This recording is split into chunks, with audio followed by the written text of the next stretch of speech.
Hello, my name is Ryder Searle, and today I'll be talking to you about the transition to adulthood. Many of you may feel anxious when you think about what comes next after high school, and that is completely okay. It is a nerve-wracking step for anyone. It's scary, exciting, but it's also fun. And many of you have no idea what you want to do or what you will do, and I'm here to tell you that that is completely okay. Hopefully from this presentation you will get some ideas. There are so many different options where you could go. You could start a job or a career, you could go to college, you could go to a trade school, or you could even do various mission work. Today I'm going to focus on the two main ones that people do when they graduate high school, which is either start a career or job or go to college. If you really want to go to college, I'm here to tell you that you can apply to any college.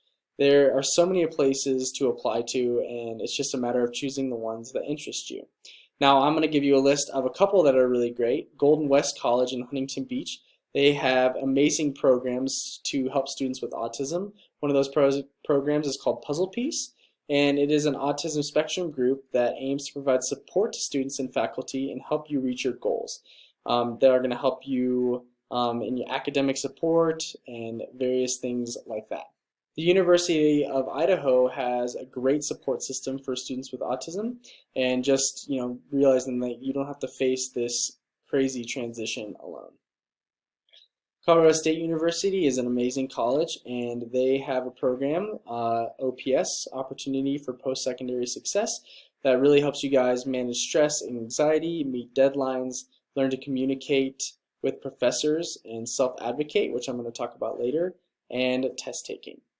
Now, the reason I give you a list of these three all over the nation is so that you'll realize that you have so many options. Most colleges have programs to help you, and that will require a little bit of research, and this will take a little bit of self-determination, which I'm going to talk about later. For those of you who don't want to go to college, a career path may be what interests you or what you want to do. And if you're going to go this route, I encourage you to really understand your strengths and limitations. What are you good at? What are you not good at? And whenever you go into different job interviews or something that you want to go into, I encourage you to sell your work. Make a portfolio of your work and the things that you're good at. And also communicate with your bosses and in job interviews your limitations and the things that you are very, very skilled at. Some of you out there are very visual thinkers. So some of the jobs that you may like are computer programming, equipment design, AutoMechanic, drafting, which is just like engineer drawings or computer-aided drawings. For those of you who are non-visual thinkers but really love math, music, or facts, some of the jobs that might interest you are accounting, engineering, being a bank teller, a statistician, inventory control, or a musician. Now, in order to achieve either what you want to do for a career or job or going to college, this is going to require some self-determination. So, self-determination, what is it? A self-determined person is someone who makes or causes things to happen in their life. It is a skill that requires choice-making, decision-making, problem-solving, goal-setting and planning, and self-advocacy. So for the purpose of this presentation, we will focus on goal-setting and planning. So I'm going to really encourage you to set goals and ask yourself the question, what is my goal? So an example of one of your goals could be, my goal is to go to college when I graduate high school and study computer information systems. Now that's an amazing goal and is super attainable. The next question you need to ask yourself is, what is my plan? What are the steps I need to get there? I need to pass my classes in high school. I need to get help from my teachers, parents, others. I need to research and apply for various colleges. And finally, ask the question, what have I learned? As you live life, you're going to realize your interests change or some of your goals change. So you need to revise and plan and change accordingly. Now I'm going to give you 5 steps to take now to prepare for your future.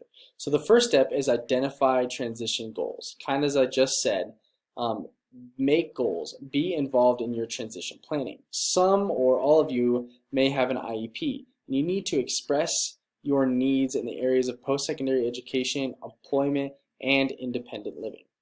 Now, the second step is to make choices to reach those goals. So some of those choices are going to include, okay, I need to pass my classes so that I can go to college. I need to research college programs. I need to develop my portfolio. So those are all choices that you can make now that are going to help you get there. The third choice, or the third step, is to develop a good support team. Now, there's so many people in your life that are supporting you, parents, teachers, friends, and there's other resources that I'm going to give you to develop that support team. The fourth step is to learn to advocate for yourself. In college or career, you may not have the same supports that you have now. For example, dealing with your money, you're going to have to travel independently one day, or maybe you're going to have to articulate your strengths and needs to somebody.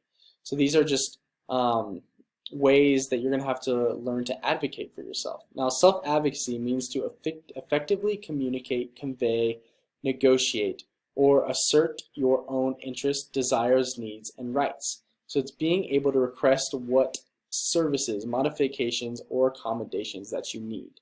So these are ways just to self-advocate for yourself so that people know what you need to succeed. And finally, the fifth step is to address potential problems early. So for example, if you are a very unorganized person, you can maybe start working on organization right now or set some goals towards organization. And also to start planning early. Some of you are freshmen or sophomores. Now is the time to plan for your transition out of high school. Here is a list of some of the resources to help you. The Transition to Adulthood from Autism Speaks. This is a great website that can help you self-advocate for yourself and just different transition tools. The Autistic Self-Advocacy Network. The writers and contributors are autistic adults who give you information about transitioning to college. They give advice that they wish someone would have given them when they headed off to college. And obviously your teachers, your parents. Your teachers, they can help you develop a resume, apply for colleges, and also your parents are a great resource for that as well. Finally, I want to assure you that God has a plan. Transitioning to adulthood is a big step for anyone, and it can create tremendous anxiety for anybody. It is a time of great growth, but it is also very hard. If you are feeling super anxious about the future, I encourage you to pray to God. God loves you and He has a plan for your life. God's plan for your life is amazing, so I encourage you to pray and ask that God's will be done in your life. Jeremiah 29:11 says, "For I know the plans I have for you, declares the Lord, plans to prosper you and not to harm you, plans to give you a hope and a future." So God has a plan for your future. Ask your friends, parents, or teachers to pray with you about your future. Ask God about the plan He has for you, and then start making steps in the direction you think He's leading you in. I just wanted to thank you all for listening today, and I know that you're all capable of going after what you want. Thank you.